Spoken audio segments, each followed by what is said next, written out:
Ladies and gentlemen, with that, we move on to the next session titled The New Playbook for Sustainable Business Resiliency. And it's an honor and privilege to welcome and introduce Rohit Kapoor, Vice Chairman and Chief Executive Officer, EXL. Mr. Kapoor, over to you. I'm Rohit Kapoor, EXL's Vice Chairman and CEO. I'm delighted to be here at the Economic Times BPO Summit and talk to you about a very, very important subject that has suddenly become all important given the pandemic.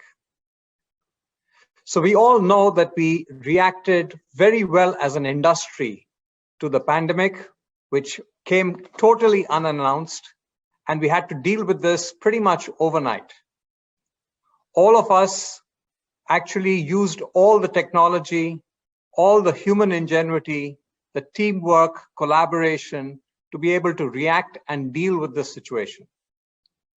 And I think it worked really, really well for our clients, for the end customers, for us as an industry, for our employees, and for everybody. But I think at the same time, it was also a period where it caused a huge amount of stress. And the one thing we are now sure of is going forward, we need to be much better prepared to be able to take care of these kinds of exigencies as and when they arise. And so how do you deal with this? How do you deal with an issue which has become a #1 priority for every single company? And this is the topic of discussion in their boardrooms. And the topic is about resiliency. It's actually quite easy to solve for resiliency. You just throw more resources at it, and you make sure that you've got adequate amount of buffer and you've got contingency plans built in. But it's not as simple. And the reason it's not as simple is because cost is also really, really important. So the challenge really is, how do you have greater resiliency without impacting the cost as much? And what you need for that is actually a new playbook for sustained resiliency. And I want to talk to you a little bit about that. So at EXL, we've had a lot of discussions with our clients, with our prospects, with our partners, with our employees, with our technology partners. And we've thought about a way in which we can create a very robust business model or a new playbook for sustainable resiliency. The principal elements of this are 5 key components. #1, data-enabled decisioning. 2, an accelerated migration to the cloud. The use of a proven and trusted partner system. Continuous ongoing testing. And finally, cultural adaptability. Let me talk to you about each one of these elements and what exactly we mean about this new components that are part of this sustainable resiliency framework. We know that with the volatility that has taken place just now, every single business in today's world has suddenly become a data-led business. In order to be able to provide precise offerings to the end customer, which is highly personalized and customized for that particular individual, you need to know exactly what their preferences might be and what is the right product or service or solution to offer to them. Everybody has shifted to an online buying behavior. So to be able to support that, again, intelligence and the use of data becomes extremely important. Data becomes really important to be able to optimize your costs, because previously, a lot of the decisions were based on gut feel or on broad economic factors or broad financial factors. Actually, now you need to go a lot deeper, and you need to have precise information about a process, about a workflow, about demand, about supply, about a whole number of variables that keep shifting and keep changing. And that's the best way to try and manage and optimize costs. And lastly, knowing how the demand volume is going to fluctuate up or down and being able to accurately forecast that in advance of it actually happening, as well as manage your supply chain as in order to be able to respond to that demand, that becomes really, really critical. And that is what creates a resilient operating model. So data and the use of data becomes critical in the given environment today and in the new normal. There is a shift that was taking place to the cloud over the past several years, but the pandemic has suddenly accelerated it. And this is a very, very key component of introducing sustainable resiliency. We all know that we've moved to a distributed work environment. And as we move to a distributed work environment, having information and data on the cloud is really, really important. Not only does it variabilize your cost structure, but the big part is it improves your speed to market. It definitely has better resiliency. It has best-in-class access to services, and the ability to introduce change is a lot better.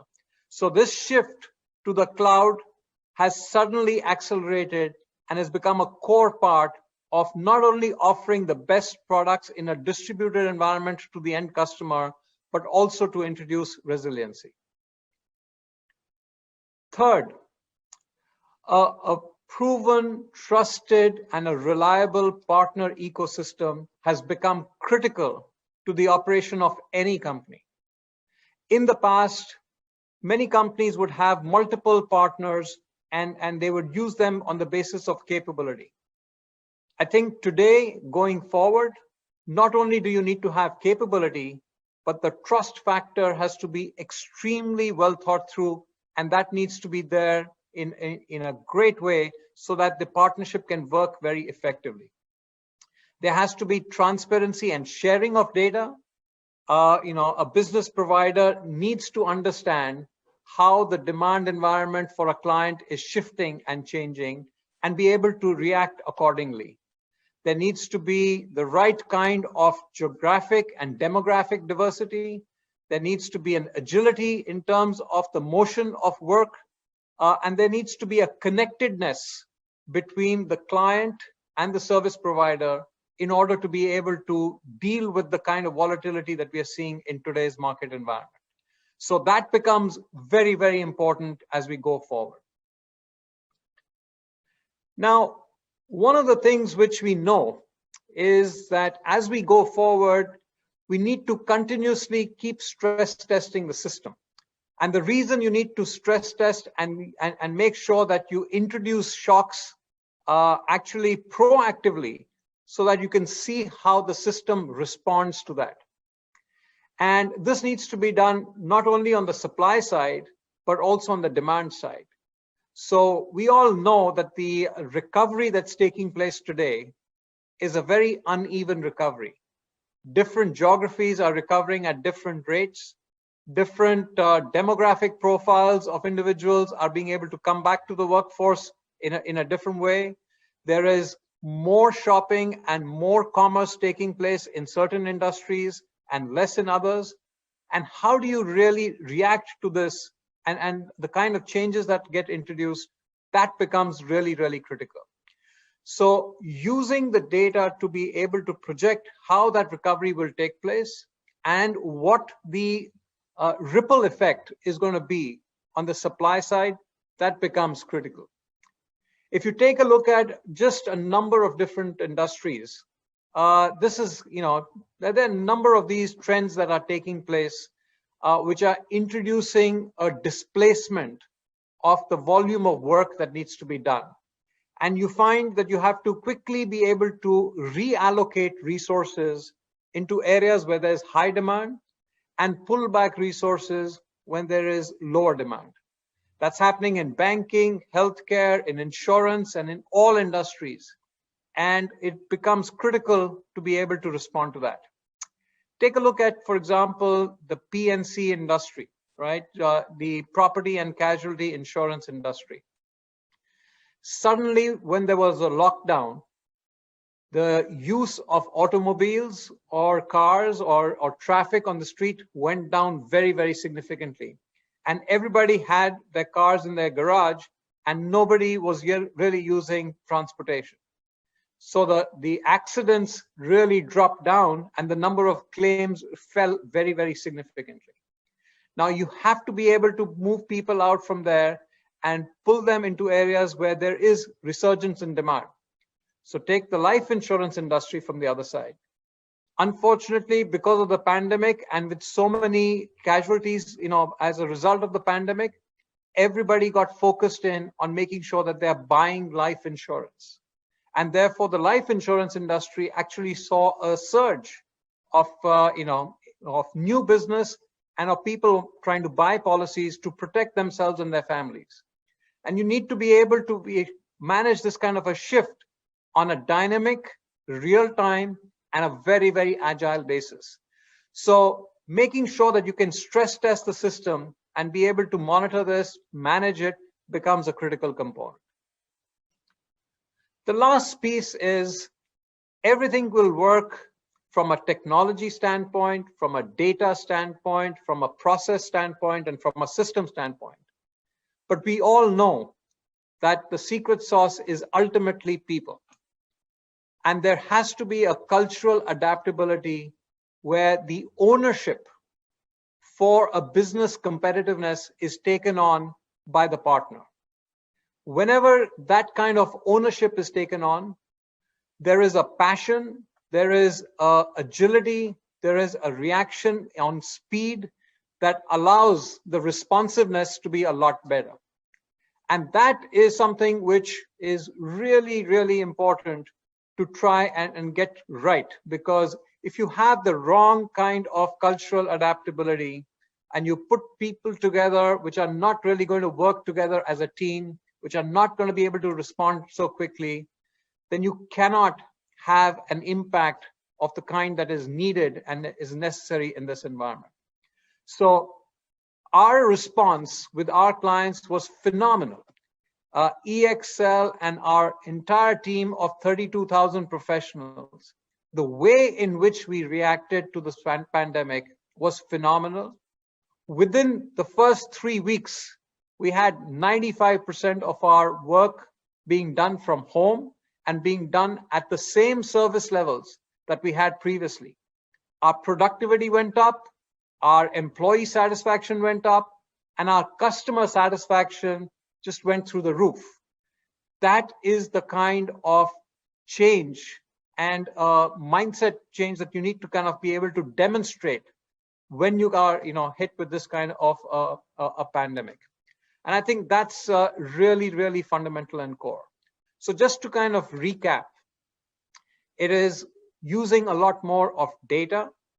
It is an acceleration into the cloud and being able to have a much more robust framework.